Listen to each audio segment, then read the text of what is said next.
Alô, doutor. E o nosso assunto agora é a desordem no processamento auditivo.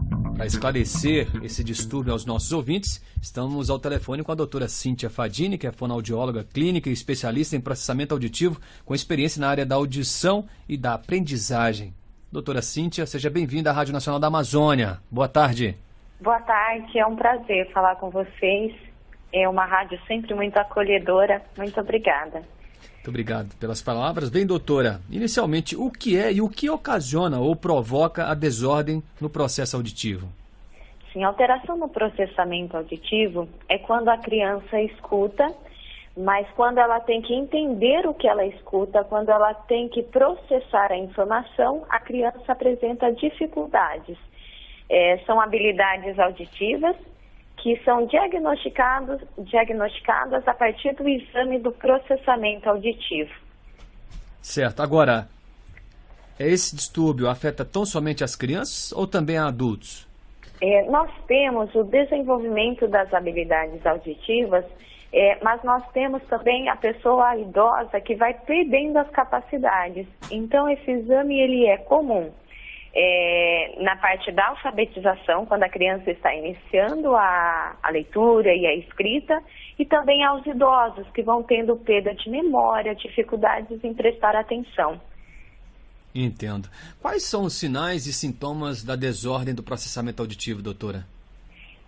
Principalmente na criança, ela vai perdendo informações auditivas.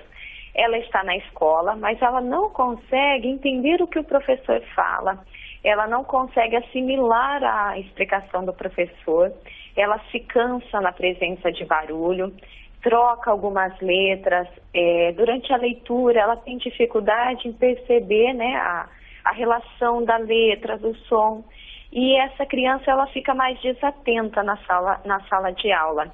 Esses são os principais sinais. No idoso, ele vai tendo dificuldades de memória. Você fala com ele, parece que ele não está entendendo, ele começa a trocar alguns sons pelo outro, é mais desatento. Então, esses são os principais sinais, tanto na criança quanto no idoso. Certo, eu entendo que, pelo que a senhora nos coloca aqui na fase infantil, ou seja, com as crianças acontece, inclusive no processo escolar, esse atraso de linguagem, dislexia, déficit de atenção, como a senhora bem colocou.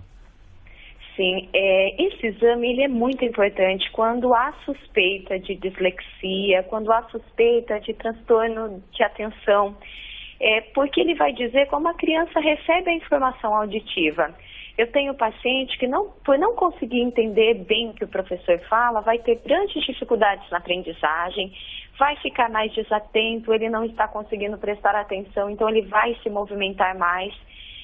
E nem sempre é esse diagnóstico. Então, ele é um exame que ajuda a entender por que essa criança não está conseguindo aprender na sala de aula. Doutora Cíntia, eu imagino que as pessoas demoram para perceber que existe uma desordem nesse processamento. Sim. Os sinais eles já acontecem bem pequenos. Quando a criança ela já está iniciando a parte escolar, que ela não consegue memorizar as letras das músicas, que ela confunde um som pelo outro, que ela não consegue discriminar bem os sons. Nesse início, você já consegue observar algumas características, mas o que é mais gritante para os pais é eles não conseguirem ler e escrever, e se incomodar demais com o barulho. Então, a queixa de eu não consigo lidar quando tem várias pessoas falando ao mesmo tempo é uma grande evidência de ter uma dificuldade no processamento.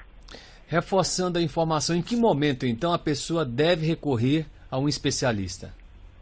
O diagnóstico, o exame completo da avaliação do processamento auditivo, a gente faz a partir dos 6 anos.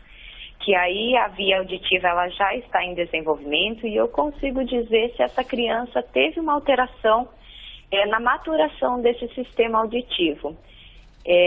A partir dos 6, 7 eu consigo fazer o exame. Então os pais eles podem já ficar atentos nos 3, 4 anos, procurar de repente por uma avaliação fonoaudiológica e a partir dos 6, 7, se tiver uma queixa, realizar o exame do processamento.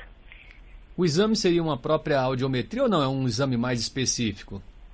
A audiometria é o exame básico da audição, é saber se a criança escuta ou não escuta. Para fazer o exame do processamento, o primeiro exame é a audiometria. Essa criança ela precisa ouvir. E a partir disso inicia a bateria de testes do processamento auditivo. São vários exames comportamentais auditivos, em que ela vai ouvir com uma orelha, com as duas ao mesmo tempo, com barulho, sem barulho. Ela vai perceber padrões de frequência, padrões de duração. Então, são vários testes para ver qual é a qualidade daquilo que ela escuta. Entendo. Então, além de ouvir, essa criança, esse adulto, ele precisa processar, ele precisa discriminar, ele precisa memorizar aquilo que ele escuta. E, às vezes, a dificuldade é nesse processo. É a comunicação da orelha com o cérebro. Sim. Então, a gente escuta com a orelha, mas quem entende é o cérebro. Mas eu tenho todo um caminho. E a avaliação do processamento auditivo avalia esse caminho.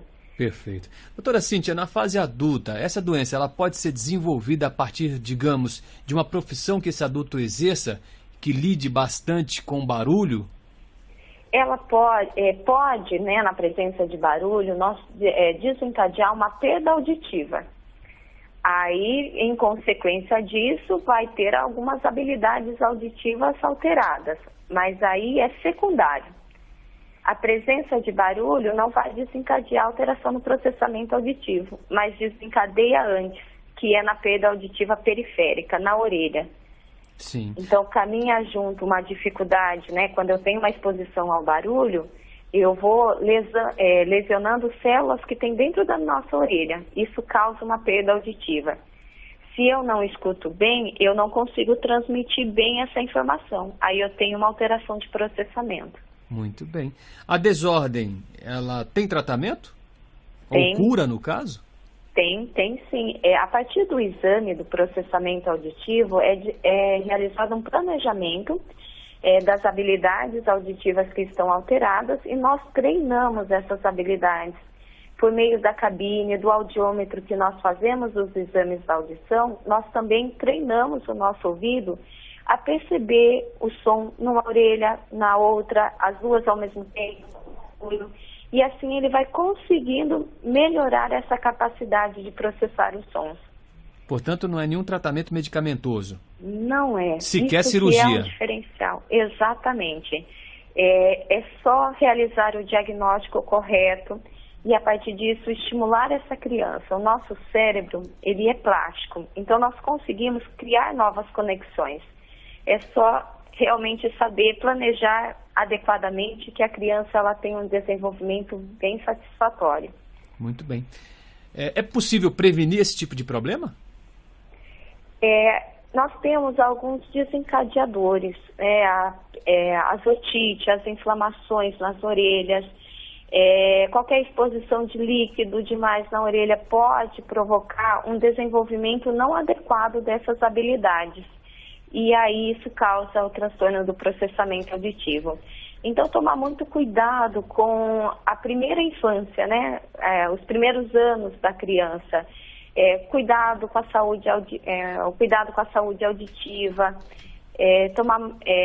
diminuir as infecções. Isso faz com que diminua as chances de ter uma alteração de processamento auditivo. Portanto, ficam então as recomendações, sobretudo aos pais, sim, aos responsáveis, não é verdade, doutora? Exatamente.